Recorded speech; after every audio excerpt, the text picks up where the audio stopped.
마가복음 1. 두 번째 복음서의 저자. 마가의 신분. 화란의 법률가인 유고 그로티우스는 사도행전에서 언급된 마가라 하는 요한은 마가복음서를 쓴 저자와 동일 인물이 아니라고 주장한다. 일부 학자들이 이 견해를 따른다. 하지만 사도행전의 마가라 하는 요한이 바울과 베드로의 서신들에서 언급된 마가이며 이 두 번째 복음서의 저자로 알려진 마가라는 것이 일반적인 견해이다. 신약에는 마가의 배경에 관한 정보가 매우 풍족하다. 그의 어머니 마리아는 교회가 가끔 모임을 가졌던 예루살렘의 큰 집을 소유하고 있었다. 사도행전 12장 12절. 베드로는 감옥에서 빠져나온 후 바로 이 집으로 갔다. 하녀인 로데가 그가 풀려나온 것을 보고 매우 흥분하여 문을 열어주는 것조차 잊었던 것을 사도행전에서 살펴볼 수 있다. 일부 학자들은 마리아의 이 집이 예수님께서 자신의 제자들과 함께 최후의 만찬을 드셨던 장소인 것으로 추측하였다. 그런즉 마가는 물 한 동이를 가지고 가는 사람 14장 13절이거나 벗은 몸에 배 혼이불을 두르고 예수님을 따라오다가 병사들에게 잡히자 그 배에 혼이불을 버리고 벗은 몸으로 도망하였던 청년 51절 52절과 동일시 되고 있다. 비록 이러한 견해가 흥미있는 것이 사실이긴 하지만 실제로 우리는 이러한 인물들 중에 한 사람이 과연 마가였는지의 여부를 결정할 방도가 우리에게 없음을 인정해야 한다. 그러나 분명한 것은 마가는 베드로가 자주 방문하였던 가정에서 성장하였다는 것과 그로 인하여 지상에서의 예수님의 사역에 관한 많은 정보를 얻어낼 수 있었다는 것이다. 마가와 바울. 마가는 어떤 심부름을 하는 일에 있어서 신임을 받을 수 있는 청년이었음이 분명하다. 바울과 바나바가 안디옥 교회에 의해 제공된 어떤 물질적인 원조를 가져와 예루살렘에 머물러 있을 때 마가는 조력자의 소질이 있는 자로서 그들의 눈에 띄었다. 그래서 그들은 그를 데리고 안디옥에 갈 것을 결정했다. 바울이 바나바와 함께 제1차 선교여행을 떠날 때 그들은 역시 이 마가라고 하는 요한을 자신들의 조력자로 데리고 갔다. 사도행전 12장 25절, 13장 5절. 그가 레인이었던 바나바의 친사촌이었다는 것이 필경 이러한 결정을 내리는 일에 이어 큰 역할을 했던 것으로 보인다. 아마도 마가는 여행 일정을 배정하는 것과 숙박시설을 찾는 일, 약속하는 일, 그리고 주로 조력에 관련되는 일들로 그들을 도왔을 것이다. 그렇다고 해서 그가 복음의 메시지를 전파하는 일에 참여하지 않았던 것은 아니다. 왜냐하면 그는 예수님에 대해 풍부한 지식을 갖고 있었으며 은변도 능했기 때문이다. 이 1차 선교여행 중 별로 좋지 않는 일이 일어났다. 이 세 사람은 바나바가 성장하였던 곳으로 자신들에게 익숙한 지역인 구브로, 즉 키프로스를 거쳐 미지의 위험을 아는 채 소아시아를 향해 떠났다. 그러나 마가는 돌아왔다. 이 일 때문에 바울은 다음 여행 때 그를 데리고 가기를 거절하였다. 혈연관계가 이러한 상황을 야기시키는 주 원인이 되었다. 즉 바나바는 마가가 자기의 사촌이라는 사실을 고집하여 결국에는 동료인 바울과 갈라서게 되었다. 그래서 제2차 선교여행 때 바울은 실라와 동행한 반면 바나바는 마가와 같이 구브로로 떠난다. 나중에 바울과 바나바는 전적으로 화해하였다. 바울이 골로새 교회에 편지를 쓸 때 다른 이들도 있었지만 특별히 바나바의 생질 마가의 문안 인사를 전해 주었으며 마가와 일부 어떤 이들이 자신에게 위로가 되었다는 사실을 전가했다. 골로새서 4장 10절 11절.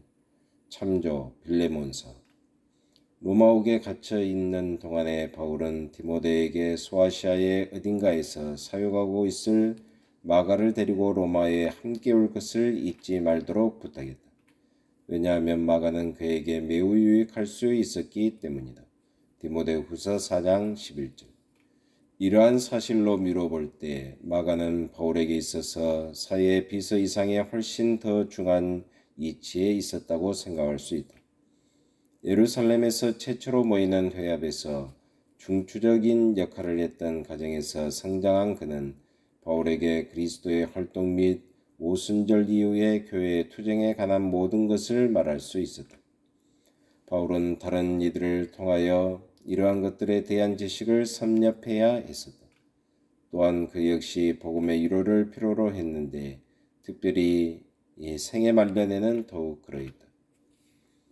마가와 베드로, 신라, 실바누스가 받았었던 베드로 전서의 결론에서 베드로는 다음과 같이 기록하고 있다. 함께 택하심을 받은 바벨론에 있는 교회가 너희에게 문안하고 내 아들 마가도 그리하느니라. 이렇듯 베드로는 마가를 자신의 영적인 아들로 간주했으며 마가는 실제로 그와 더불어 친밀한 관계를 유지했다. 제2세기의 문헌에 보면 마가는 베드로의 대변자로 그의 복음서는 베드로에 관한 실록으로 언급되어 있다. 베드로가 그리스도에 관한 증거를 선포하는 일에 있어서 주요한 역할을 감당했기 때문에 마가는 그리스도에 관하여 기록하기를 시작했을 바로 그때 베드로가 전파한 것에 비중을 크게 두었을 것임은 자명한 것 같다. 그가 기록한 복음서는 교회의 신앙적 교훈의 산물, 요리문답 중 일부로서 이미 예루살렘 모 교회에서 일정한 형태를 갖췄던 것이다. 이 사도의 증거에 대한 요약. 마가 복음서의 수신자. 마가는 누구를 상대로 하여 이 복음서를 기록하였을까?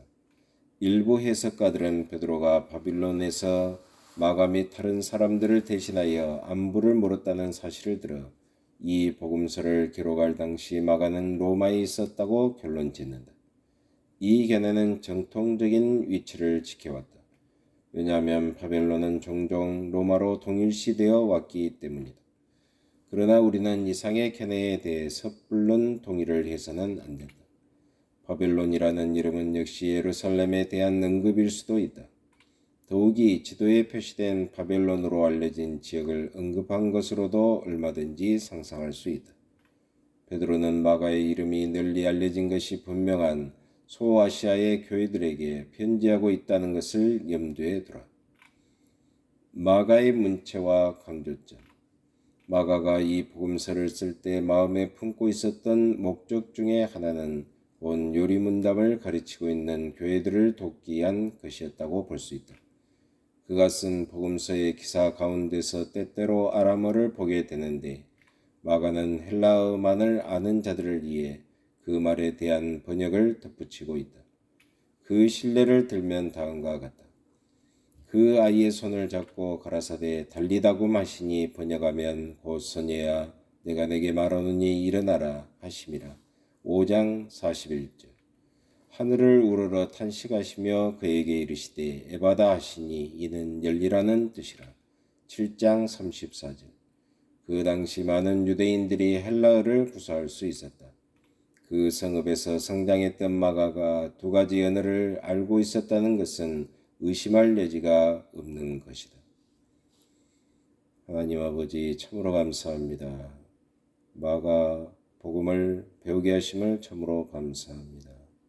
오늘 또 계속해서 하나님의 말씀을 저희들이 깊이 연구하며 묵상하며 하나님과 동행하는 하루가 되게 하여 주옵소서. 예수 그리스도의 이름으로 기도하옵나이다. 아멘.